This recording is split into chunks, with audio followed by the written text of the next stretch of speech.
This week on A Lively Experiment, Providence and the state reach an agreement on how much the city needs to come up mid-year to fund the schools, but at what cost to its residents. And the race for governor is taking shape for 2026, or is it? A Lively Experiment is generously underwritten by... Hi, I'm John Hazenwhite Jr. For over 30 years, A Lively Experiment has provided insight and analysis of the political issues that face Rhode Islanders. I'm a proud supporter of this great program and Rhode Island PBS. Joining us with the analysis, attorney and former national committeeman for the Rhode Island Republican Party, Steve Frias. Weayonnoh Nelson-Davies, executive director of the Economic Progress Institute, and Boston Globe reporter, Ed Fitzpatrick. Hello and welcome to Lively. I'm Jim Hummel. Buckle up if you live in Providence. As Mayor Smiley said this week, some financial pain is coming. It may not be this year, but the only way to come up with additional money to fund the schools, he said, is through service cuts or a tax increase, maybe both.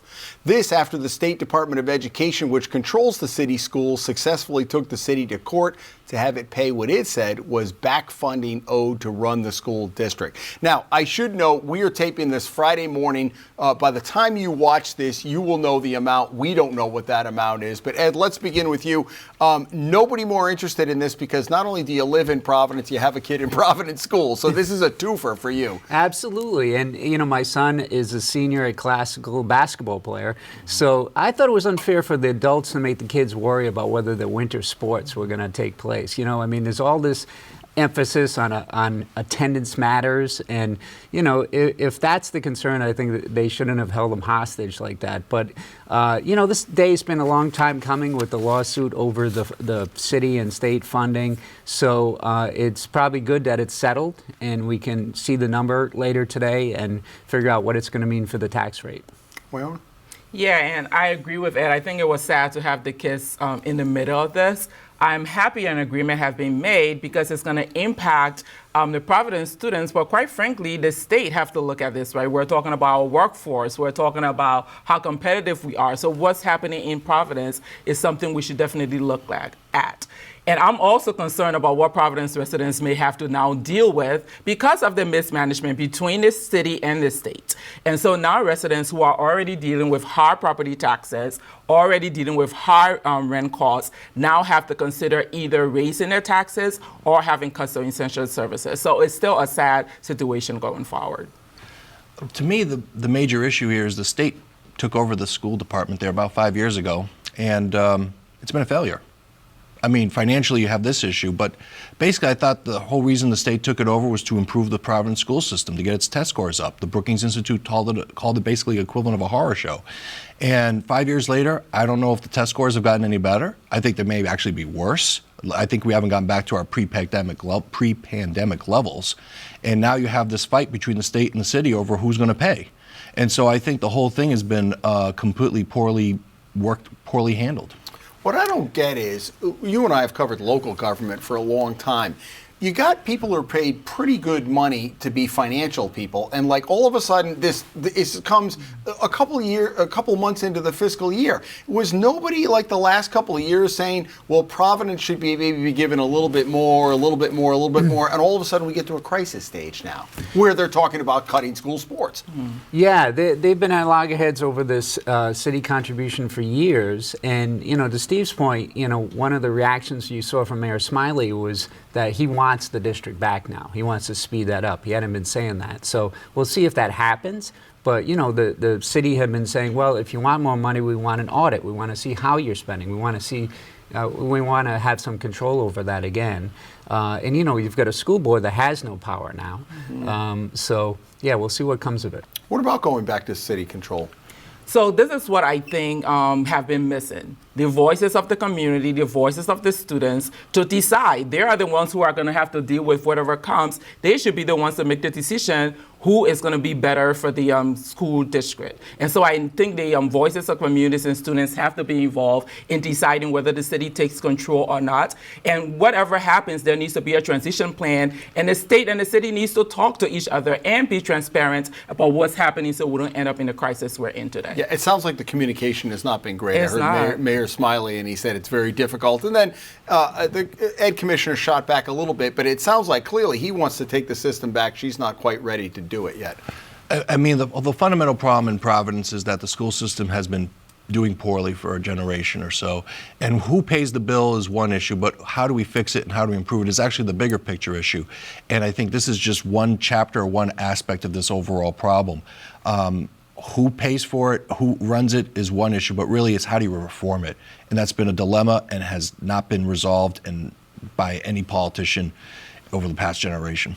You know, I was thinking, as a Providence taxpayer and homeowner, you've been thrilled because basically Mayor Elorza and then on into Smiley, there were no tax increases up until this year. And I was thinking that, I thought, maybe that's why they're so far in the hole. He hasn't raised taxes and they're not giving him enough money. I don't know the city's finances well enough to know that, but they always said, we're holding the line, we're not increasing, and this was the first increase for you guys for a while, I mean, right? the mayor has said he thinks they can avoid having a mid-year tax increase, but that certainly the taxes would increase next year, and there's a cap of 4%, and can they go over that? You know, you see Senator Bell pushing back on Smiley, talking about going over that. So that's going to be the story going forward. You make a good point, Steve, about, you know, where are we? They've taken the schools over 5 years ago, but Angelica Infante-Green was brought in as the state commissioner. A lot of the air has been sucked out of that room because she's been focused on Providence, but where are we in terms of scores, education? South Kingstown, Cumberland, Newport, Woonsocket, Central Falls, all of those places. I mean, I look at just like,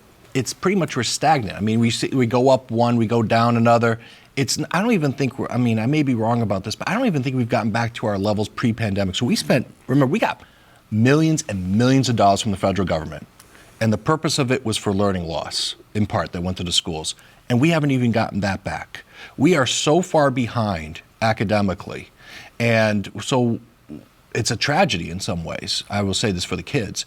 And also what we end up doing is this argument between who pays the bill. Is it the city? Is it the state? And how much is it going to be? When we lose focus on the big picture, which is how do we improve our school system? Okay. How quickly the situation has turned for the state finances. We were flush for many years with the federal COVID money. That is now all coming to an end. And now, lo and behold, we find out that next year the projected deficit is $400 million, and don't even look at years beyond that. It's kind of scary. This is going to be right in your wheelhouse because you're up at the State House a lot lobbying and on behalf of a lot of your constituents, and people are looking to you. This is not good news for a lot of people. It is not, but I will say we have better news than the almost $400 million deficit that were projected by the Office of Budget and Management and Budget. So the case law and revenue estimating conferences just ended early November. And what have been estimated now is that deficit, if state agencies keep current services and do not add anything more, that deficit is closer to $220 million. So not all good news, but at least the deficits have been cut. What is actually happening now is a lot of conversation about services, like Medicaid and SNAP and essential services will have to consider deep cuts. But there's no conversation about whether we're going to raise revenue to have a balanced budget. So that is something I think like Providence is doing. Our state leaders have to be serious to say if we're having a $200 million deficit, we have to consider where we're going to raise revenue. And like we've been arguing, you have to tax the millionaires in Rhode Island to be able to meet up and deal with the deficit. Yeah, they passed the millionaires tax up in Massachusetts a couple years ago. How'd that go? Well, they've got a lot of revenue, and there was a study that said that a survey said that some of the companies had moved out or considered that as a factor. But I think we've talked about that on the podcast, that there's some, whether that's accurate or not or measures it correctly is a matter of debate. But yeah, I think that'll come up again this year in the session. I think that'll be raised. Senate President Ruggiero has said he thinks that rich people would move out if you tax them at a higher rate. And I know your group and others say that's not true. There's no evidence of that. So I think that's the debate we're going to see about a millionaire's tax, but I'm not sure it'll happen in the next session. Well, as you would imagine, I'm not a big fan of millionaire's tax. Not that I'm a millionaire, but the bottom line, not yet. But the bottom line is this: our spending increased about 40% over the last 5 years at the state level. Our state revenues increased by over 30%, more than the rate of inflation. So our spending has been going up and up and up. We have a spending problem, not a tax problem. When you take all these one-time revenue sources from the federal government, all these Biden bucks, and you just spend, well, now you have a structural deficit. Whether it's $300 million, $400 million, it's a huge amount of money. It's going to increase over time. And the millionaire's tax, I've seen projections like, maybe we'll bring in about $170 million. There's just not enough revenue that will come in from all these millionaires to cover all this spending. Well, I think the larger issue they need to address is the inheritance tax. The millionaire's tax is different, but I know for a fact Alan Hassenfeld, they founded Hasbro. He's no longer a Rhode Island resident. John Hazen-White Jr., who sponsors this show and his company's here because he said if I die tomorrow, I'd have to sell the company in order to fulfill the taxes. So I understand the millionaire's tax, but the inheritance tax is something that they really need to look at for the long run. I also think, as we're doing the projections, you had talked about the spending problem. Last year, I heard for months and months, Speaker Sakarchi saying, we want to invest, we don't want to spend the money. They took Governor McKee's budget last year and increased it by $250 million to get it to $14 billion. So I'm sure he'll say those were all appropriate cuts, but now that's baked in every year when you start. It's not a zero-based budget anymore. Yeah, in 2019, before the pandemic, the state budget totaled $9.7 billion, and now it's raised to the level of $14 billion the last couple of years. So it has increased, but there were a lot of one-time investments made with a lot of that federal spending. Yeah, but we're at $14 billion. But You've got to start there. So. Yeah. Well, yeah, but I think what people need to understand about the budget cycle is the speaker, in his defense, had more information in May that we have more surplus, and he had to spend that. And it was one-time investment in housing, the Medicaid reimbursement rates, and things that were used from the federal dollars we got, and our rainy day fund was capped. So some of that money had to be spent in fiscal year 2025. The deficit is coming in play, I believe, because we had not been serious about how balanced our budget is. And whether we want to admit it or not, with the federal administration coming in and Congress coming in, wealthy citizens and corporations are going to be taken care of when tax credits are increased. Who's not going to be taken care of when the federal government push essential services on the states are people who are relying on Medicaid. In Rhode Island, over 300,000 Rhode Islanders are relying on Medicaid. We did our Rhode Island Standard a new report in September and showed that 78% of single parents who are working with 2 children cannot make and are not earning the $99,000 they need to meet their needs. Those are the people who are going to be impacted. Those are the people our state leaders need to think about protecting and preserving the services they need. Right, and housing's a big factor in that. I wonder if they're just going to finally have to bite the bullet. The General Assembly's been having this sleight of hand for years. They used the tobacco money one year, and for people who don't know, 20, 30 years ago, big settlement from the tobacco company was supposed to be used for smoking cessation right into the general fund. They never want to control spending. It doesn't matter who the speaker is. They just create these structural deficits. And how do you create a structural deficit? It's because you're using one-time revenue sources for recurring expenses. And whether that's Joe Sakachi and the governor together, and now they're going to have to bite the bullet, and it's not pleasant, and now they're going to have to say no to people. And that's one thing politicians in this state don't want to do, is say no to more spending. Okay, we put 2024 election in the rearview mirror. We'll talk about the presidential race in a minute, but locally, all of a sudden, we're now talking about 2026. And I saw our colleague Ian Donis, who's of course a panelist here. He had this. I thought it was like from The Onion when I first read it. Gina Raimondo might be considering running for governor again, and I thought, I don't know about that, but it's now sparked. Peter Noona has had some talk about running when he said he wasn't going to. How do you handicap all of this? Yeah, what are the players it was in an your mind? interesting week in developments in the governor's race, but I don't see Gina Raimondo Why running would she again. come back and have to answer for the bridge, right? Yeah. And UHIP and all those things that she kind of put to the side. We were right? a stepping stone. When you're a stepping stone, you don't come back to the stepping stone unless you can't get something better. I mean, this doesn't make sense to me. Yeah, seems strange to you, I too? don't No, see- it see does, that and I was just imagining, if there's a debate between Romero and McKee, who's going to blame who for the bridge situation? So it could be good TV. That and would be good good. to Wayona's watch. thinking from our perspective. You're Good becoming ratings. a good reporter. Good It would be ratings. good for us. How do you see this, though? Because Peter Noona had talked about, no, I'm not doing it. He got off Twitter, which I found interesting. Yes. So a lot of people are doing that for Yeah, Dan various McGowan reasons. was urging him to. Yeah. He said, just put your phone down. So he got off Twitter, but he's also talking about how there's this vacuum of executive leadership, and he steps up. So, I mean, what's the landing spot? He's term limited for AG. Probably not going to run for governor because he supports Helena Folks, right? Might he run for lieutenant governor? I know he's been supportive of Helena Folks in the past, so I don't think he'd want to run for governor if she's running for governor, and she seems to be running for governor. So maybe lieutenant governor? I don't know. Yeah. I kind of agree with Ed, which is Helena running against, and Peter Noona and Helena Folks running for governor against Dan McKee is like Dan McKee's dream. Okay, that's his goal is to have like a 3, 4, 5 person race where he comes. Right, win Maybe with he's spreading the rumor. 27% of the Yeah, vote. and right? and he gets a third of the vote with basically the backing of labor unions. I think Noona wants to stay involved. Maybe he's want to turn the lieutenant governor's office, the LG into the IG, the inspector general, maybe, and say, hey, I'll be your inspector general. Deal with healthcare issues. Healthcare issues as well. Try to make it into an office that actually does something versus just like what what Cool Moose used to say was just like get rid of it. It does nothing. But Elizabeth, you look at Elizabeth Roberts, she really it was health care for her, right? When she was lieutenant governor, that was her main, you could do whatever you want as lieutenant governor, and that was her lane. Right. And it's the concept is, of course, having them run as a ticket, essentially, although they're not running as a ticket officially. So a Folks Noona ticket or team would be pretty formidable, I think. And we'll have to see what happens.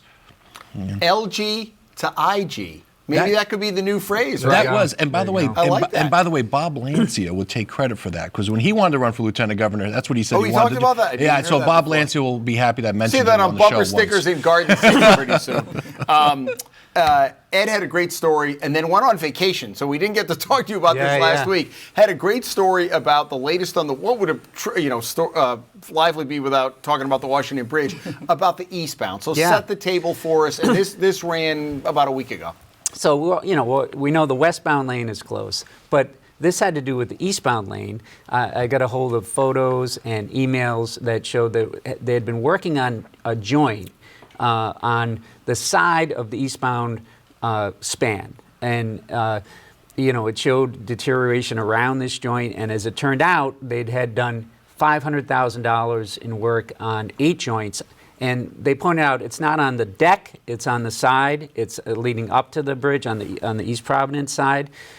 And it had been referenced they were going to close some lanes, but they hadn't said we're doing $500,000 in work on the 8 bridge joints right near the eastbound lane. So, yeah, there was a lot of attention paid to that because the 6 lanes of traffic are now on that side of the bridge, two-way traffic. As I asked some questions to the DOT, they talked about how there are 4 joints on the deck, and they're going to need work soon, but not now. They're in the good enough condition not to work on them now. But yeah, I think a lot of attention is going to be paid. They've got a monitoring system that is not functional yet, but will be functioning soon to measure the weight and whether that eastbound span is secure as we put more traffic on it. It's kind of hard to know because, we're not engineers. Is $500,000 a big deal? It really wasn't announced. They had to have lane closures. So DOT might be saying, well, this is just normal part of business. But there's been such focus on this bridge. Wouldn't you want to get out in front of it and announce everything and say, look, you may see lanes closed on the eastbound lane.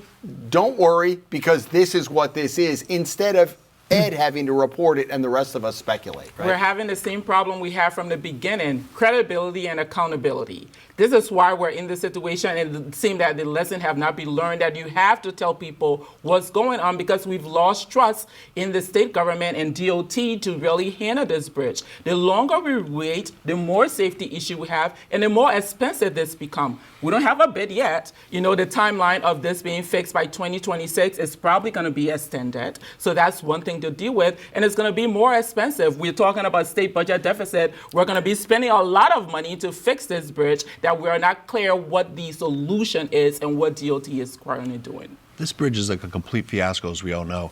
And basically, you know, the General Assembly is not doing enough oversight. I sometimes think if this was like a Republican governor, the General Assembly would be all over it. Like in the 1980s with Ed DePrete and the Verrazano Bridge, they've been all over it.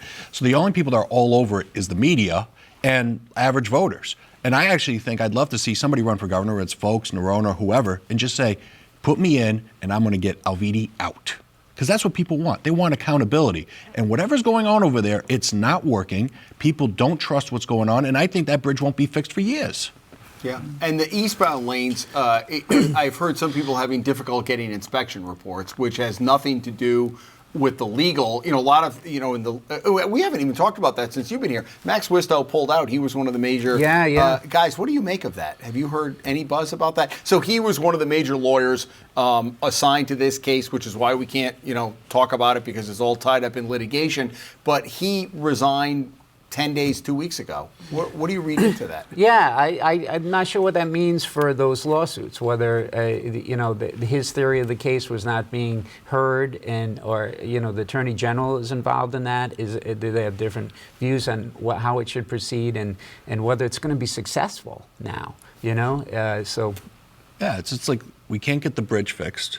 We can't get inspected correctly. We don't know when it's going to be built. We don't know who's going to build it. And the lawyer is supposed to sue people to get money. He's gone. Yeah. Aren't you glad you live on the West Bay? I'm just so happy. Like, I'm just telling him, move to Cranston, move to the west side of the state. This could be a boon for Cranston. I mean, never been. Mayor Hopkins could use it. You know, for LG to IG, we go East Bay to West Bay. Come to Cranston, right? That's it. All right. Let's do this. I do want to get to a little bit to the presidential race, but let's do outrages and/or kudos first. Weayonnoh, what do you have this week? Well, there's a lot of bad news going around. You know, we haven't talked about anything great yet, so I'm going to lean towards the kudos. It's the holiday season. You know, so Thanksgiving and other holidays are coming upon Rhode Islanders and everyone. So I'm just hoping for some joy in the midst of all of this, and I'll just leave it there. I'll second that. That's a good idea. Steve, what do you have? I'd like to give a kudos out to the Republican senators who just figured out how to deep six Matt Gaetz' nomination for the Attorney General. We have a constitutional system here where we have checks and balances, and it is good to see Republican senators willing to say, I'm not voting for somebody who lacks the character and judgment to run one of the most important offices in our country, and who would probably turn the Department of Justice into the Department of Vengeance. So I'm very happy that our constitutional system is working as of today. Got to realize there are a lot of guys who've been sitting, and women who've been sitting in that chamber for a lot longer than Donald Trump's been on the scene, and they're like, it's encouraging to me that they're stepping up with their constitutional duty, because he's talked about, you know, he said, if you don't vote for my guys, we're going to primary you, whatever, we're going to do recess appointments. These guys were like, this is our job. It is their job to make sure. That's what the founding fathers put the system together, was to make sure that one person didn't make all the decisions in our government. Edward? You know, I'm on the New England First Amendment Coalition board, so I'm always interested in press issues. And there's a bill that is bipartisan that's been moving forward called the Press Act, the Protect Reporters from Exploitative State Spying Act. You know, you can't force reporters to give their sources. You can't seize their electronic records. And it was moving forward, and now incoming President Trump has urged Republicans to kill it. I think that's outrageous. Yeah, you know, Rhode Island's always had a great shield law. So if we're reporting, everything's fine. You may remember Jim Terracani from years ago wound up doing home confinement because a whole deal. He published a video that was protected. That was because there was no federal shield law. Right. And that's what they're pushing for. So in Rhode Island, we have the protections. But if you were, and we've seen reporters from the New York Times and others go to jail because federally they weren't protected. Yeah, and this helps conservatives. It helps liberals. to have an active watchdog press. We've got about 4 minutes left. Steve, let's go back to you. I know you weren't a supporter of President Trump, but you are a Republican. Yep. And they have the House and the Senate and now the administration. What are you looking at come January 20th? Well, I'll say this quickly, is that sometimes people win elections and it goes to their head. In 2004, the Republicans won the presidency, the Senate, the House. People were talking about realignment back then. And then 2 years later, we got our butts whooped because we misread the message that the people sent us. So if we focus on the message that people wanted, which is they want their grocery prices lower, they want immigration laws enforced, we'll be fine. But if we start going off the deep end, and start doing political retribution, using the legal system for retribution, or start doing some wacky ideas or cutting bad deals with Putin, I think we'll have a reckoning in a couple of years. And that's probably why the founders had the House elected every 2 years, right? The House is every 2 years and the Senate is every 6 years. It's all a way of creating a balance in our system. We in the big blue bubble here up in New England were probably a little surprised, maybe dismayed. But it strikes me that other parts of the country really wanted to see a change, and they saw Donald Trump as the only way to get there. Yeah, and I think we have to be careful with this blue bubble in Rhode Island because about 44% of Rhode Islanders did not vote blue. So I think that's something we also have to consider as a state. I'm mainly concerned with policies that are up in 2025. We're going to be dealing with the debt ceiling. Trump tax cuts are going to be up for discussion. Premium tax credits that people use to pay for health insurance in the marketplace are also going to be considered by the administration, but by Congress. So I'm really concerned about what will be done to make sure that more working class families are able to survive through whatever decisions legislators make at Congress. Yeah, and to the point about Rhode Island being blue, I mean, it moved more toward Trump, and we were just talking about the map of Cranston. You can see distinctions between red and blue within that community. So we always say it's true. It's democratically controlled, but there's a lot of distinctions within that. Is Cranston the new Ohio of Rhode Island? Is that as so goes Cranston, the rest of the Fiasco. state? Well, you're Mr. Cranston. I wish we were like Ohio. I don't know, but we're kind of a bellwether, I would say. Us and Warwick are pretty much good bellwethers for the state. So Trump's come out of the gates with some controversial picks in his cabinet, but I wonder, again, he wants to hit the ground running. I understand that. We'll see how that all shakes out. But what do you expect in the first 100 days, beyond a pile of executive orders, which everybody's done? What would you like to see? What I expect to see is hard enforcement of our immigration laws, and we'll see how that plays, meaning how harsh they are. I will be looking forward to seeing him implement, put the tax cuts permanently in place, continue deregulation, promote energy production, I mean like fossil fuel production. What I worry about is he'll probably put in tariffs, which will be detrimental for the American consumer, which could trigger a trade war, and maybe some foreign policy mistakes with the Russia-Ukraine situation. Just about 30 seconds. Where does this put Jack Reed and Sheldon Whitehouse? They've both been there a long time, but now they go to the minority party in the Senate. Yeah, I mean, it certainly curtails their power enormously. We had the chairman of the Senate Armed Services Committee. Now they're, he's the ranking member, but certainly Rhode Island has lost some pull in D.C. Okay, that is all the time we have for this week. We appreciate you watching. Steve and Ed and Weayonnoh, good to see you. We hope you have a good Thanksgiving. Folks, if you don't catch us Friday at 7 or Sunday at noon, we archive all of our shows at ripbs.org/lively. We're all over social media too, our Facebook page, X, formerly Twitter, and take us wherever you go as we podcast all of our shows. Now, just a programming note, we're going to be off next week for Thanksgiving, but we've picked out a great encore edition for you to watch, a post-election analysis. So come back there, and we will be back here 2 weeks from now. We hope you have a great Thanksgiving and join us back here then as a lively experiment continues. Have a great weekend.